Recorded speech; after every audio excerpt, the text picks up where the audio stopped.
Good afternoon, Wastelanders. You're tuned into Pip-Boy Radio. Bed, bath, and breakfast in this revel of the riot. It's your favorite operator here, Blackwire, broadcasting live from a rusty old outpost somewhere in New York City. Before we begin this adventure of an afternoon, we gotta honor the life source legends of Pip-Boy Radio. Our lovely subscribers. They're loyal, they're lovely, they're beautiful, they are here. They aren't just names, these are legends. While some are currently in the making, others have surpassed into a mythos. Ladies and gentlemen, days of today and yesterday, we have Carrie Sumrell, the soul of this signal, the beating, beautiful, enchanted heart of this broadcast. And honestly, without her, we would have never made it out alive from a huge fight that I will read about sometime. Not yet, not yet. Today we have something much more going on. Don't let anyone tell you that you aren't worth the price to be paid. If anyone has like a huge bounty on her head, honestly, I could see it. She is one wrecking hurricane to mess with. Victor, Cal Keystone, a one man who's lived from the pre-war era, who's now turned into a living legend today. The man, the myth himself, who survived over 300 years of cryogenic stasis. Who survived, who fought, and who's lived and endured. Whose expertise is in mouth-to-face friendship making. Make no mistake, and don't make... I said that yesterday. He's been in the trenches back in the early pre-war and now lives amongst us. Still making a name for himself by fighting off ghouls and people and anything he's ever seen. Destruction is all he knows. Pip-Boy Radio is about broadcasting live every Monday from 1500 to 1600 Eastern Standard. Now for those of you tuning in from different corners of the Wasteland, that means 3 to 4 p.m. Eastern Standard Time, 3 p.m. Central Standard Time, 1 to 2 p.m. Mountain Standard Time, and 12 to 1 p.m. Pacific Standard Time. Whether you're out there in the Mojave, Capital Wasteland, or in the Midwestern, or Eastern just like me, you know what is going on. That is once a week of music, stories, survival tips to keep your Geiger counters low and your spirits high. And that is not all. I'm bringing you Wasteland Expeditions, live gameplay coming soon right quick, and so much more. If you want to see the Wasteland up close and personal and follow the signal, hop in. If you want priority song requests, custom emails here on this terminal, exclusive roles on our Discord, then drop some caps and subscribe just like Gary Sumrell and Cal Keystone did. Get your name etched into the Wasteland airwaves and make sure your voice is heard like the legends before you. Yesterday we covered some brief history of cameras in the iPrint runs. They run on cryo-stabilized cesium plates? I don't know. I don't know how to pronounce the words that I can type. A weird hybrid between film and digital that we haven't really reverse engineered yet. Designed for propaganda films and internal vault broadcast, overseer monitoring and population control footage. But that was the old way of preserving the presence. What they never figured out was how to preserve people. I mean, I guess technically they did, but whatever. Today I want to talk about my birthday. Now, before I actually talk about my birthday, I want to also point out that if a lot of this sounds like yesterday's thing, it's because it is. So I don't want to look at it as taking the easy way out. Some out here in the Wasteland, sometimes you need to improvise, and that's exactly what I did. That's right out there. I improvised. So yeah, it's only 3 days away, and, you know, out here getting older feels different. The longer you survive, the more ghosts you carry. You start counting birthdays by how many voices you don't hear anymore. Brothers lost on recon patrols. Sisters who ran caravans that never came back. Mothers who fought sickness until the medicine ran dry. Fathers who fell to rat storms and raiders. Friends, too many to name, who simply vanish into the wasteland's teeth.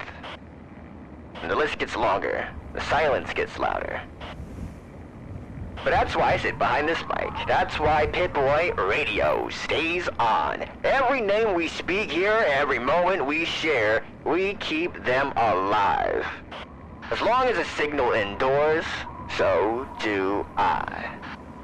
To honor all the fallen, as well as our brothers in steel, I have compiled a last-minute grab of a few stories of fellow heroes, filled with love, others with intrigue. Now this one is from Cal Keystone. A story I've gotten from an old courier who's heard about Cal Keystone, and he personally calls him the Last Soldier. Before the world ended, Cal Keystone was a soldier, a man who followed orders, fought in wars that felt more like political games, dreamed of a retirement that never came. When the bombs dropped, he was one of the only unlucky few who survived. Not in the cush vault, though. Not in the secured bunker, though. But out here in the wasteland, left to rot in the irradiated ruins of what he once called home. Now, years later, he roams the land as a relic of the old world, still wearing the tattered remains of his pre-war uniform. He's seen the rise of new factions, new wars fought by those who never knew the old world. And he's come to one grim realization. The war never really ended. War never changes. These days, he still takes jobs as a hired gun, offering his skills to those who can afford them. Deep down, he's still searching for purpose, for closure, or maybe just a place where he doesn't have to fight anymore. You know what that's like. I know what that's like. Alright, my dusty angels, it's time for a bottle cap bounty. If you have any bottle caps, that is. Open lines are officially live. You got a favorite tune? Want to dedicate a melody to an ex-raider who stole your dog? Drop the cap and show your love. We play for claps, not complaints. I said claps. I meant caps. You can clap too, but that ain't gonna help much, now is it? But anyways, we cracked open an old trunk found beneath a collapsed Brotherhood Outpost east of Midtown. Inside, letters, reports, scraps of emotion sealed under steel and duty. What follows is reconstruction. A pieced-together tale we're calling Steel and Ash. Episode 1, The Foundation. This is a letter Ashley went to her sister, but it seems like it's still sealed. Never opened. So let me just... Okay. I've been reassigned to New York Sector Brotherhood Detachment 7A. Cold. Gray. It smells like ash and wet wires. I'm supposed to lead scavenger sweeps along the old subway lines. Nothing glamorous, but it's honest work. There's a paladin here, Daniel Roque. One of those strong-jawed types who actually reads the tech manuals. Stares too long. Doesn't talk much. Kinda reminds me of Dad before he died on Recon Patrol. Personnel file fragment, Paladin Roque, annotated, Ashley Wynn, not efficient, overqualified for grunt duty. Recommended reassignment to recon infiltration. Smart mouth, sharper instincts, doesn't flinch when called on. Carter's sketching the laser drill redesign on ration paper. Not standard behavior, not a standard soldier. Ooh, it's getting saucy up in there. Shared terminal log, joint mission planning entry. Objectives. Zone 3C, infrastructure recon. Wind push for flat iron grid inspection. Argued the substation might hold pre-war value and capacitors. I reminded her the last squad hit rat pockets there, but she just shrugged. Said guess I packed more rat away than they did. Reckless, maybe, but damn right calculated. Personal entry, Ashley Wynn, encrypted drafts. There we go. He signs every report the same way. D. Roque. Like cutting it short makes it easier to carry. I read through his Chicago logs. Losses. The kind of wounds you don't show. He listens like he's expecting bad news. Still, He hands me tools without being asked. I caught myself watching the way he tightens the straps on his armor. I don't know what that means yet. Maybe I don't want to. Ooh, kinda like this. Welcome in, everybody. How are you in this beautiful Wasteland evening, morning, afternoon, wherever? We're reading fragments here called, I personally call it, Steel and Ash. And so far, I'm liking what I'm reading. This encrypted memo is from Paladin Rogue to Self. It says, Wynn is too sharp to ignore, too driven to waste. She jokes about ghosts in the tunnels, but she has never lost focus. I should keep this professional. Should. Ooh. Nothing yet is broken, nothing yet is risked, but if you listen close, you'll hear it. The tension in the gaps. The start of something they won't stay quiet for long. And there you have it. That is the first chapter of what I call Steel and Ash. But don't worry, Wastelanders. We've only scratched the surface. If you thought things were tense now, just wait till what happens after next in Detachment 7A. But that is for another time. Now let's flip down the terminal open and check out today's Wasteland Pen Pals. Anyone can get in on this. You just gotta DM me on any platform or any kind of device. As always, if you want your story, theory, or survival tip read on air, hit me up using hashtag WastelandPenPal or hashtag mail. This one comes from Axel from the lower ruins of NA, I guess. Blackwire. I came across a fully intact Mr. Gutsy unit out near the old scrap fields. Its voice module was repeating something about Directive 14B, and he asked me if I knew anything. So I'm saying, good spot, Axel. Directive 14B does refer to an old regional defense protocol, because those Mr. Gutsy units, which is actually a real fun fact, weren't just for ground control. They were trained to defend Vault-Tec facilities during civil collapse. And, my advice to you, if it's still active, don't poke it. Try to salvage the parts if you can, but if it sparks up and starts to turn on, run for your life and hope the flames don't catch up to you. This one comes from pen pal number 2, Naomi from New York's southern edge. And I'm not sure if that's up or down because I'm not smart like that. She said spotted a convoy flying Brotherhood banners, but their gear looked different. And she described it as crimson trim, almost ceremonial. Are they new? And I said, Naomi, you're not imagining things. There have been some, people reporting of weird people dressing up. There's been rumors about people impersonating different Brotherhood factions, or Enclave, or whatever. Most likely is either, I feel like the more reasonable case is that it's just raiders who picked up and salvaged parts and threw it together. Probably made their own little team or their own little band of, I don't know. But that's the more likely version. The scribes and we were talking about stuff. They showed us a lot of stuff, history-wise. I've seen some holotapes, I read a lot of letters, I read a lot of articles and shit. I don't know the formal names, but it was confidential stuff. And basically what it said there is that there were chapters lost by the Brotherhood, lost in time, due to time, etc. So technically you could have seen something like that. That is always a possibility, but I really doubt you did.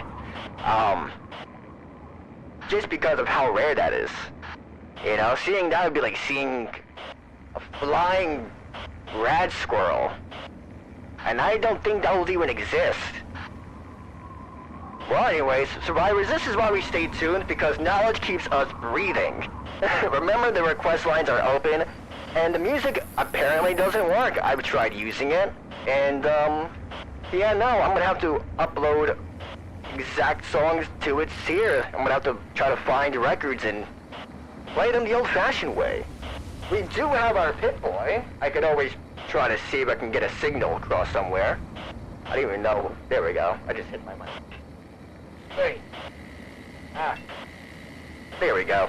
Because I was gonna play some Rob U and some other stuff, but it's I don't know. Coming up in our next broadcast, just want to give a nice little preview. We'll be doing some more from Steel and Ash. Trust me, you're gonna want to be there for that one. I'm Sentinel Blackwire, keeping your signal strong and your Geiger counters low. stay out there, stay safe. The signal will keep enduring. Now, if you were out and about, then you would know that yesterday was Father's Day. You know, it was, I believe, the 15th. It was June 15th, 2303. Yes. Yes, it was. Now, today is beautiful. It is a Monday morning, or afternoon, I should say. And all of you out there from either the Mojave, Midwestern, crazy, honestly. I don't even know. I read, again, Wasteland Pen Pals. I don't know, I really liked yesterday's broadcast. We met a lot of people. We had Mr. Wild Wasteland in here. We had some other people in here. It was actually really cool.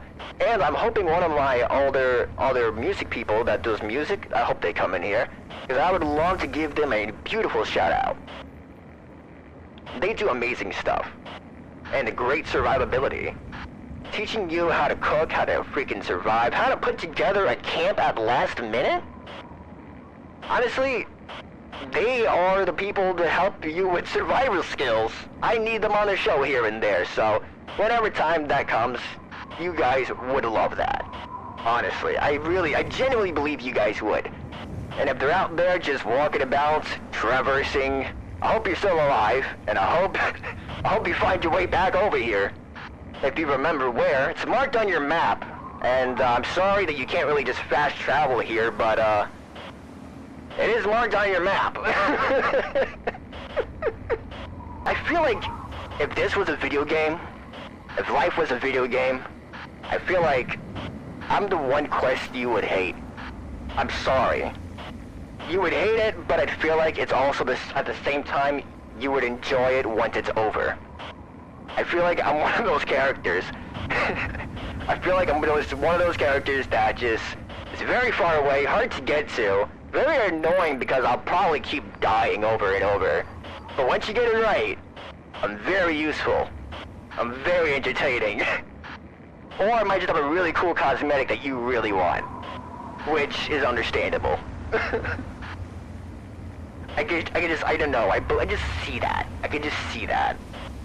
Ooh, my beautiful Dusty Angels, I have something. I don't know why I keep calling you guys my Dusty Angels. I like it. I don't know why. I feel like most of you out there are with me. Not this Brotherhood thing that I've joined, but just out there being a Wastelander, you know? I feel like that's who I really speak to. Even though I'm here, donning this entire fatigue, during the Elder's thing, in my mind, it's kind of like a flex. It's like, your elder gave this to me because I bought it from him, you know? I'm using a beanie, not even a beret. And I'm keeping this on to kind of conceal what I do around here. So I kind of feel like we're kind of spitting them in the face in a bit. A raider making its way. I don't know. I think it's fun. I think it's awesome. I think we got one. So when I'm speaking to all of you out there, I just feel like, you know, I'm keeping it real, you know? Because I'm not even going to conform to the Brotherhood. And I know they're listening, they're always listening, they're always watching. But what are you going to do, crush my legs? Crush my arms? Yeah, right.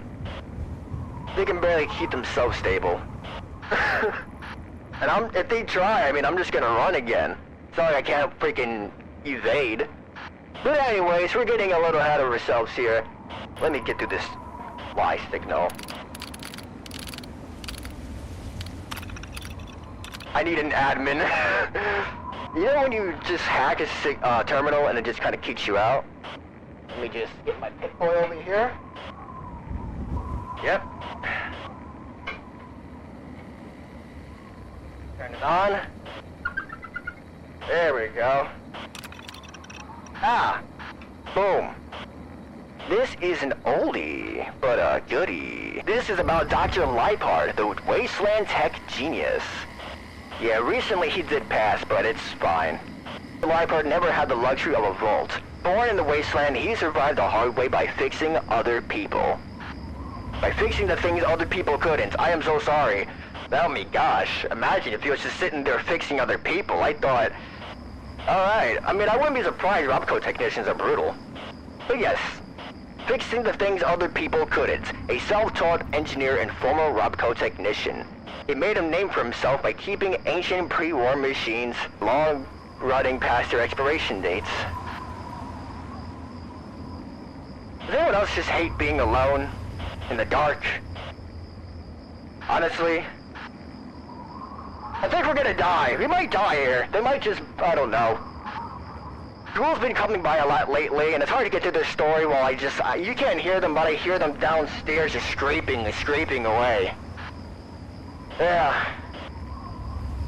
Hopefully the Brotherhood could handle it. It's only a couple of ghouls, you know. Robco never really lets go of its people, and Livestreams has never been on the run ever since he refused to hand over a piece of technology he found buried in an old facility. Some say it's a pre-war AI with the potential to rebuild civilization. Others think it's just another broken terminal full of useless files. Either way, Livestreams knows that certain factions, Robco remnants, the Brotherhood of Steel, or maybe even the Enclave would kill to get their hands on that device. So he moves from settlement to settlement, trading skills for caps, and keeping one foot ahead of the other, and keeping one step ahead of those who would rather see him dead than let his knowledge fall into the wrong hands. Another relic of the past, and this one's only got schematics for things that should have stayed buried.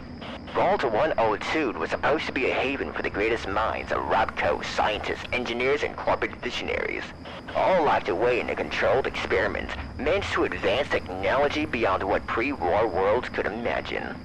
But like all vaults under corporate control, there was a catch. Vault 102's experiment wasn't about survival. It was about control. The Vault's overseers demanded absolute obedience, forcing engineers to develop technology at an unnatural pace with no regard for ethical boundaries. One engineer only began to be calling himself Hex. His brain was melting. He had enough. He managed to escape when the Vault system suffered a catastrophic failure, forcing the doors to open. Now wandering the Wasteland, he carries the burden of what he helped create. Blueprints, prototypes of machines that would never see the light of day. Some of his inventions are out there, scattered across the ruins of America. And he knows that if the wrong hands find them, the world might suffer a second apocalypse. I'm very sorry, I have a very bad speech impediment. That it's like I literally cannot control that. I know exactly, I wrote this down, I have handwritten of it, I remember it in my dome. It's just, I just do it. If they kill the ghouls down there, that just, somebody out there is gonna put a bullet in your head, you know? I mean, I'm sure Dr. Liebert sure freaking thinks that, probably, he's been running for years. But yes, one last salute to all our Vault Dwellers, Scavengers, and Survivors, Cal Keystone, and Kim Sumrell. You keep this frequency alive, and you keep me alive. Without you, I'd be talking to myself, and trust me, I would get tired of that quick. Until next time, I'm gonna be doing more stories of that soon. Stay drained, just remember, if it moves, it can probably high crit you. And do not talk shit if you're in that distance. I love all of you, and if you are out there in the Wasteland, please tell me, what part of the Wasteland are you from? Are you from the capital Wasteland, the Midwestern, are you from the Mojave, or are you from the Eastern District? That's how we call it. We don't even call it the East Coast anymore. We call it the Eastern District out here in the city. Just because a lot of stuff has been very dystopian with some factions lately. The gunners over here are relentless. And honestly, it's just a lot of chaos. The raiders, forget them. Raiders are least of our problems. We have Blood Eagles everywhere. And they are the worst. The worst! I would know because I used to be one. But anyways, I don't want to waste anyone's time. I want to let you guys know that we are streaming every single Monday from 1500 to 1600 Eastern Standard, which means 3 p.m. to 4 p.m. Eastern Standard Time, 2 p.m. to 3 p.m. Central Standard Time, 1 p.m. to 2 p.m. Mountain Standard Time, and 12 p.m. to 1 p.m. Pacific Standard Time. That is once a week of music, stories, and survival tips to keep your Geiger counters low and your spirits high. And that's not all. We're bringing you the Wasteland Expeditions live gameplay and so much more. If you want to see the Wasteland up close and personal, follow the signal, then hop on in. If you got priority solo requests, custom emails here on the terminal, exclusive roles on our Discord, then jump some cats and subscribe just like Carrie Sumrell and Cal Keystone did. Make sure your voice is heard just like the legends before you.